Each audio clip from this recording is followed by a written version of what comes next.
keuangannya didiskusi dulu. Usulan ya Pak? Usulan ya.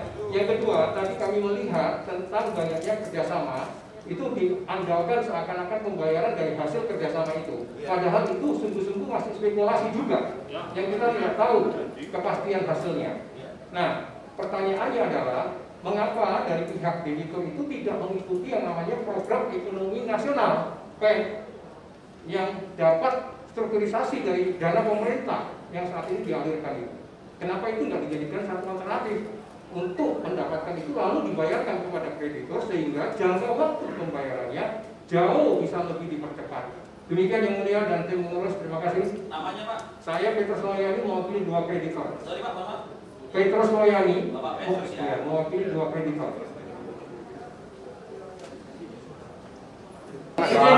Yang mulia, izin satu aja. Saya begini, pertanyaan saya kedua, kenapa bisa ada alternatif kerjasama, tetapi debitur tidak melakukan alternatif restrukturisasi ikut program pemulihan ekonomi nasional itu? Ada 132 sekian triliun digelontorkan oleh pemerintah. Nah, kenapa itu nggak dipakai alternatif itu? Itu yang lebih realistis yang mulia. Gitu loh. Salah satu jalan keluar yang lebih realistis debitur. Kenapa nggak dipakai itu? Ya, mohon ini dicatat. Ya, terima kasih. Pengambilan keputusan voting ini jelas kita komplit karena proposal baru semalam diberikan dan kemudian tidak ada kesempatan untuk dibahas lebih dulu. Tidak ada proposalnya sehingga final ya.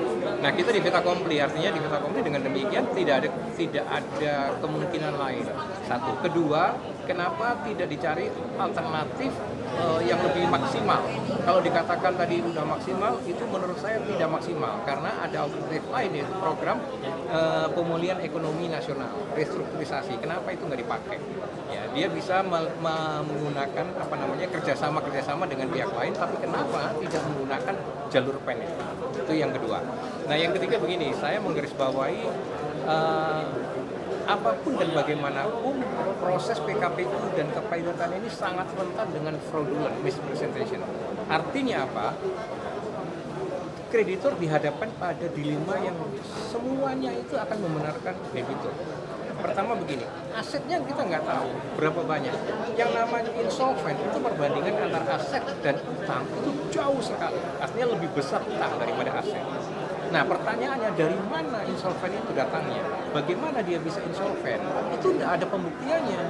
Kita menuntut laporan keuangan, toh ujungnya nggak diberikan. Dijanjikan iya, tapi nggak diberikan. Nah, jadi itu bullshit, omong kosong semua. Nah, sekarang apa resikonya? Resikonya begini, di vita kompli. Kalian ikut setuju dengan pilihan PKPU, dia selesai, artinya apa? Aman. Dia bayar dengan jangka waktu yang diatur tadi dari 1, 2, 3 dan seterusnya, gitu ya. Berarti apa? Di sana tidak ada unsur pidana. Padahal dia sudah meraup uang begitu banyak dari masyarakat. Selesai kan? Ketika ada membayar dia. Tetapi seandainya kreditur bilang nggak setuju kami, pilot, dia sama juga. Loh, yang memilotkan bukan saya, bukan kami, tapi kalian kreditor. Jadi kalau kami nggak bayar, ya itu salah kalian, bukan salah kami. Jadi dimanapun diambilnya, tetap saja debitur menang. Kenapa? Ini kelemahan pembuktian dalam PKPU dan pilotan. Terlalu sederhana. Makanya dari awal saya ingin dibongkar dulu laporan keuangannya. Dijanjikan dia, tapi ujungnya di sini nggak ada sama sekali, nggak bunyi. Nggak ada, dan tidak ada, itu memang pasal yang memaksa harus membuka laporan keuangan. Nah, itu problem di dalam PKPU ya dan kepilotan. Jadi ini yang seharusnya pembuat undang-undang merevisi, memperbaiki undang-undang PKPU dan kepilotan ini. Kenapa? Kepentingan debitur sangat rawan. Apapun ini yang rugi debitur. Kreditor. Ya, karena sudah tarik uangnya begitu banyak dalam jumlah yang fantastik. Triliun ini nggak main-main. Selesai begitu aja. Berarti undang-undang kepilotan Lalu menguntungkan debitur. Singkatnya, kalau saya debitur yang beretikat jahat, nakal, saya bikin lembaga keuangan semacam ini, saya tarik raup dana masyarakat begitu banyak, besar ya. Setelah itu saya bilang, sorry saya kolek, nggak bisa bayar. Tidak ada tuntutan pembuktian materialnya kan? Tidak ada tuntutan untuk mengatakan dari mana you insolvent. Buktikan dulu. Kalau saya rekayasa kan gampang, sederhana aja, saya Nah, ini menurut saya pembuat undang-undang harus memikirkan perlindungan hukum untuk kreditor. Karena bagaimana uangnya kreditor kok yang masuk? Itu uang masyarakat. Itu problem kelemahan yang pertama ya di pemobil. Nah, yang saya mau lihat itu begini. Sekarang pertanyaannya, ini kan dana masyarakat.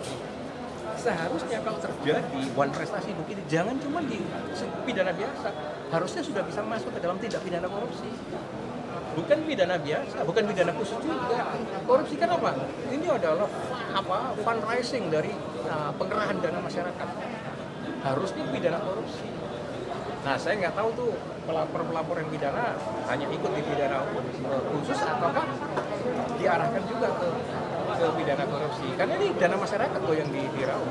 Nah, undang-undang anti korupsi mengatakan kalau itu juga dana masyarakat, bukan hanya APBN ya, dana masyarakat itu bisa masuk ke dalam tindak pidana korupsi. Tapi kenapa kok tidak mengarahkan ini kepada tindak pidana korupsi?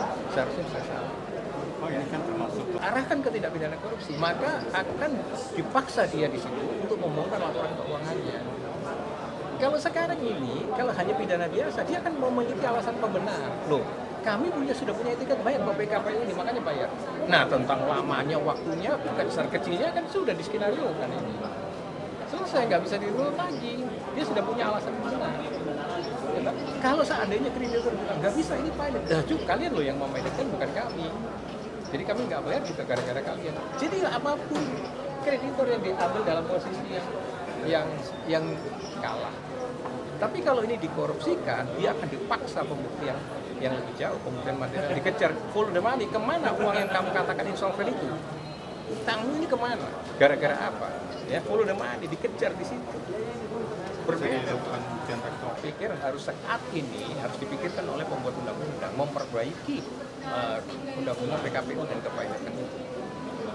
kalau memang ingin Iya kan gini, proses yang seperti ini, revisi-revisi seperti ini kan kalau hanya dari 1-2 orang gitu atau satu itu kan nggak digubris. Ya kan? Ini kan harus ini makanya saya bilang tolong ini benar-benar diberitakan supaya DPR paling tidak mendengar ya, bahwa ada kelemahan mendasar di dalam undang-undang PKPU dan kepajakan. Undang-undang itu ternyata tidak melindungi kepentingan kreditor. Padahal itu dananya masyarakat yang masuk di situ. Itu bahaya, itu yang harus diperhatikan. Ya kalau kami begini secara akademis, secara ini ngusulkan, tapi ya nggak pernah digubris karena cuma 1-2 orang. Itu persoalannya.